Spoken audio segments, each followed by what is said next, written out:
अलैकुम वरहमतुल्लाहि वबरकातुह। अज़ीज़ तलबा,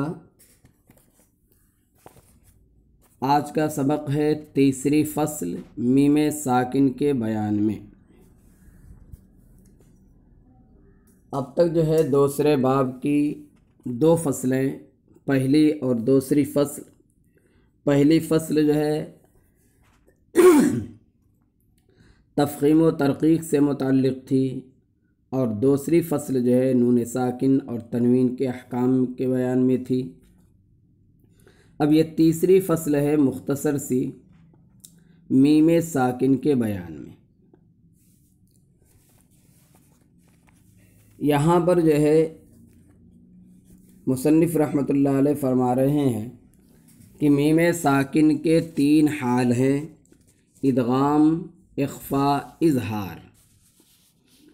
नून साकिन के अंदर जब आपने पढ़ा था तो वहाँ पर पहले जो है बतलाया था इज़हार, इदगाम, क़ल्ब और इख्फ़ा, लेकिन यहाँ पर इज़हार को सबसे बाद में ज़िक्र किया है।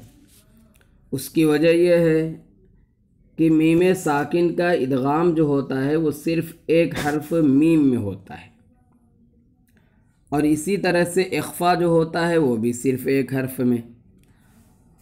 तो कम हर्फ वाले यानी एक एक हर्फ वालों को पहले बयान करेंगे और उसके बाद ऐसा कह देंगे कि इनके अलावा हरूफ में इज़हार। तो इज़हार के हरूफ जो है ज़्यादत है, इसलिए इज़हार को बाद में ज़िक्र किया और इदगाम को पहले ज़िक्र किया है। अब जो है यहाँ पर ये बात देखिए, मीम साकिन के तीन हाल हैं: इदगाम, इख्फ़ा, इज़हार। इदगाम किसे कहते हैं? एक तो इदगाम की मुस्तकिल तारीफ़ है और एक है यहाँ पर इदगाम मीम साकिन। तो इसी के एतबार से आपको बतलाया जा रहा है कि इदगाम यहाँ पर किसको कहेंगे? मीम साकिन को दूसरे मीम मुतहर्रिक में मिलाकर मुशद्दद पढ़ना। मीम साकिन को दूसरे मीम मुतहर्रिक में मिलाकर मुशद्दद पढ़ने को इदगाम कहते हैं। और इख्फ़ा का मतलब क्या होगा? इख्फ़ा का मतलब ये होगा कि मीम को अदा करते वक्त दोनों होंठों की खुश्की के हिस्से को नरमी के साथ मिलाकर गुन्ने की सिफत को एक अलिफ के बक़द्र बढ़ाकर खैशूम से अदा करना। यहाँ पर इख्फ़ा का मतलब ये है कि मीम साकिन को जब अदा किया जाए तो होंठों की खुश्की को नरमी के साथ मिलाया जाएगा और नरमी के साथ मिला करके गुन्ना खैशूम से एक अलिफ के बक़द्र अदा किया जाएगा। जैसे बिही, मज़बूती के साथ जो है दोनों होंठों की खुश्की नहीं लगेगी बल्कि नरमी के साथ लगेगी। इज़हार का मतलब क्या होगा?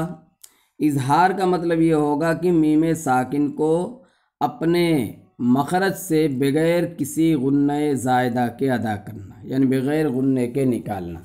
जब हम बोलते हैं कि गुन्ना होगा नहीं होगा तो उससे मुराद जो है गुन्ने ज़ायदा ही होता है, वरना तो नून और मीम की सिफत असली गुन्ना है, उनमें तो गुन्ना होता ही है, लेकिन गुन्ने आनी होता है। जैसे अनअमत, नून और मीम में यहाँ पर भी गुन्ना होता है, लेकिन ये गुन्ना जो है आनी है, नाक में आवाज़ जो है थोड़ी देर के लिए रुकती है और फ़ौरन ख़त्म हो जाती है। बहरहाल तो मीम साकिन के तीन हाल हैं: इदगाम, इख्फ़ा, इज़हार। इदगाम का मतलब ये होगा कि मीम साकिन को दूसरे मीम मुतहर्रिक में मिलाकर मुशद्दद पढ़ा जाए। इख्फ़ा का मतलब ये होगा कि दोनों होंठों की खुश्की को नरमी से मिलाकर एक अलिफ के बक़द्र जो है गुन्ना खैशूम से अदा किया जाए। और इज़हार का मतलब ये होगा कि मीम साकिन को अपने मखरज से बग़ैर किसी गुन्ने के अदा किया जाए। अब कायदा देखते हैं। मीम साकिन के बाद दूसरी मीम आए तो इदगाम होगा। मिसले अम्मन, अम्मन, मीम साकिन के बाद दूसरी मीम है, एक अम की मीम है, दूसरे मन की मीम है। तो अम की मीम को मन की मीम में जो है मिला दिया जाएगा और गुन्ने के साथ अदा किया जाएगा। इसको कहा जाता है इदगाम मीम। इस इदगाम को इदगाम शफवी कहा जाता है।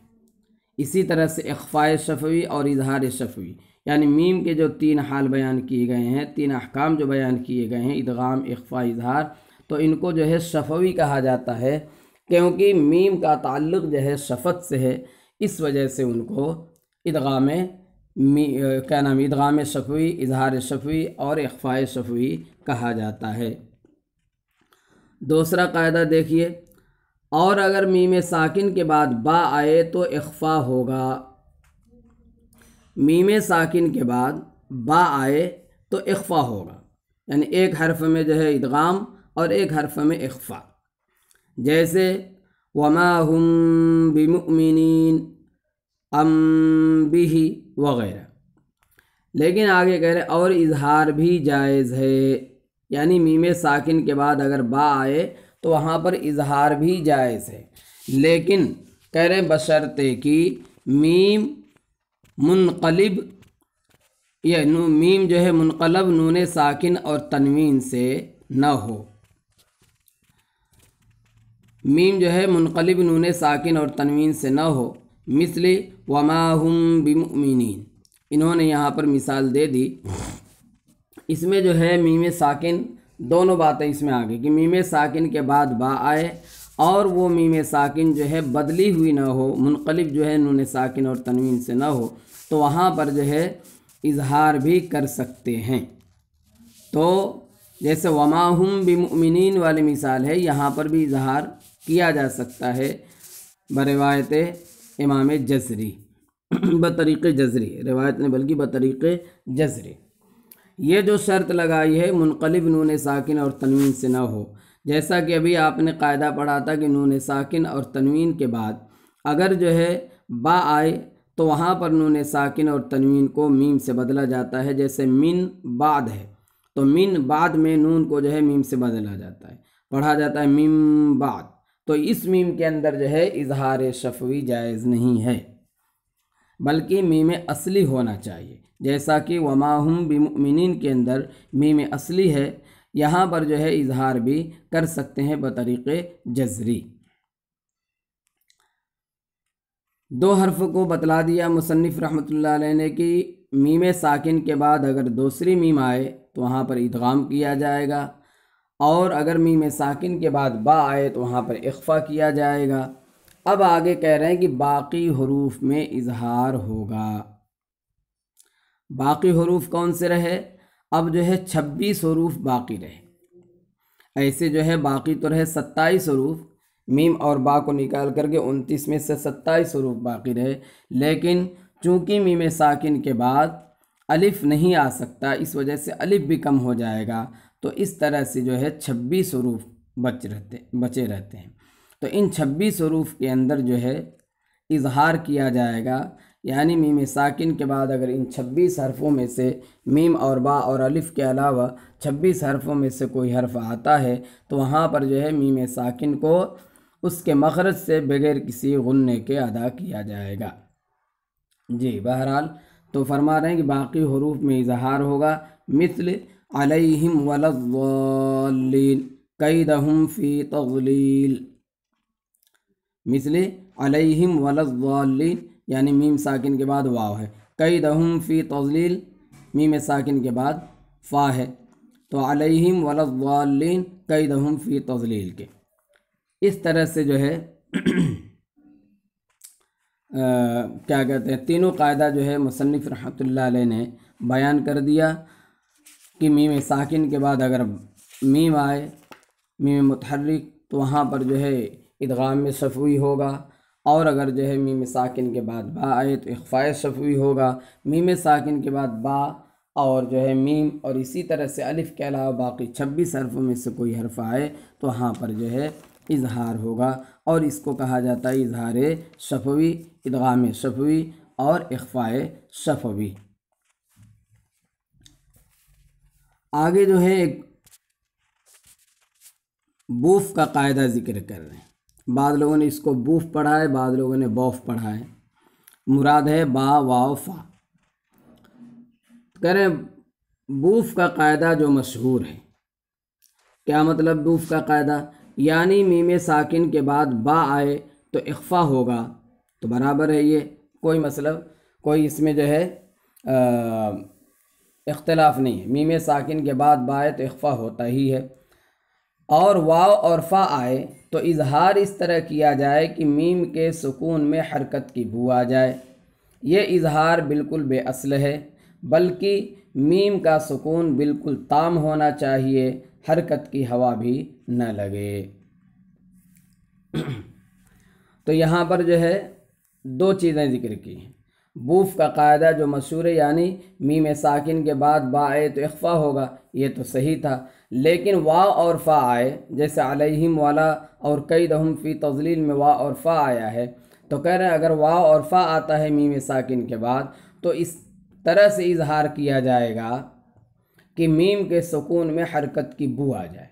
तो ये इजहार बिल्कुल बेअसल है, यानी मीम के सुकून में इस तरह से इजहार किया जाए कि मीम में कलकले की सिफत पैदा हो। हरकत के आने का मतलब यही है कि मीम के अंदर जो है हरकत की बू आने का, बल्कि कह रहे हैं कि मीम का सुकून बिल्कुल ताम होना चाहिए, हरकत की हवा भी न लगे, यानी हरकत का ज़रा भी हिस्सा मीम के अंदर अदा ना हो। जैसे अलैहिम वलद्दाल्लीन पढ़ें आप, ये बिल्कुल गलत है।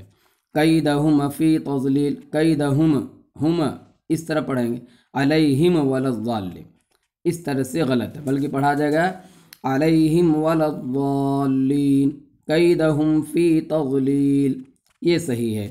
बाकी जो है बाद लोगों ने कहा है कि मीम साकिन के बाद अगर बा वाव फ़ा तीनों में से कोई हर्फ आए तो इख्फाई होगा, ये बिल्कुल गलत है। हाँ, मीम साकिन के बाद बा आए तो इख्फा होगा। और दूसरी बात ये कही है कि मीम साकिन के बाद वा और फ़ा आए तो मीम साकिन में क्या करना चाहिए, एक एतबार से ये कहना चाहिए कि कलकला होगा, तो ये गलत है। हरकत की बू आने का मतलब ये कि कलकला होगा, ये जो है गलत है। तो एक जो है गलती की तरफ इशारा करने के लिए ये कायदे बूफ जो है मुसन्निफ़ रहमतुल्लाह अलैह ने बयान किया है। तो आपको मालूम होना चाहिए कि मीम के सुकून में हरकत की बू आना, ये जो है गोया कि मीम में कलकले के कायल हैं, और जो है आप जानते हैं कि मीम के अंदर कलकला नहीं होता है। तो बहरहाल जो कायदा ये मशहूर है मीम साकिन के बाद बा आए तो इख्फा होगा, ये तो बराबर है। लेकिन जो है वा और फ़ा आने के बाद इजहार होना ये भी सही है, लेकिन इजहार इस तरह होना कि उसमें मीम के अंदर हरकत की बू आ जाए, ये गलत है। यही जो है इसमें बतलाना चाहते हैं, और उसी को मुसन्निफ़ ने सख्ती से मना किया है कि मीम का सुकून बिल्कुल ताम होना चाहिए, हरकत की हवा भी न लगे। बहरहाल मेरे अज़ीज़ तलबा, ये जो है मीम साकिन का जो है मुख्तसर सा कायदा था, इदगाम, इख्फा और इजहार। इसको जो है मुसन्निफ़ रहमतुल्लाह अलैह ने बयान किया बहुत ही जामे और मुख्तसर अंदाज में। अब जो है आप जानते हैं कि मीम साकिन के बाद 26 हरूफ आते हैं तो वहाँ पर इजहार होता है। उनकी मिसाल जो है आप जी चाहे तो कुछ मिसालें मैं आपको बतला देता हूँ, और कुछ मिसालें जो है एक एक हर्फ की जो है यानी 26 मिसालें आप ढूंढ करके इस्तेमाल कीजिए और उसको जो है कुरान में ढूंढिए, ताकि ये कायदा जो है आपका मज़बूत और मुस्तहज़र हो जाए। तो शुरू से चलें, अलिफ़ बा था, तो अलिफ़ तो मीम साकिन के बाद आएगा नहीं, और बा है उसके बाद, तो बा के अंदर क्या होता है, इख्फा होता है, लिहाजा बा भी ख़त्म हो गया। अब जो है ता सा जीम से लेकर के आखिर तक आप जाएंगे, और आखिर में जा कर के वाव क्या कहते हैं उसको, मीम को निकाल देंगे, तो इस तरह से 3 हर्फ निकल जाएंगे। तो ता की मिसाल देखिए, जैसे लअल्लकुम तशकुरून। सा की मिसाल युमीतुकुम सुम्मा युह्यीकुम, युमीतुकुम सुम्मा। लकुम जन्नात इज़ हदाहुम हत्ता। इसी तरह से दाल की मिसाल है लकुम दीनुकुम,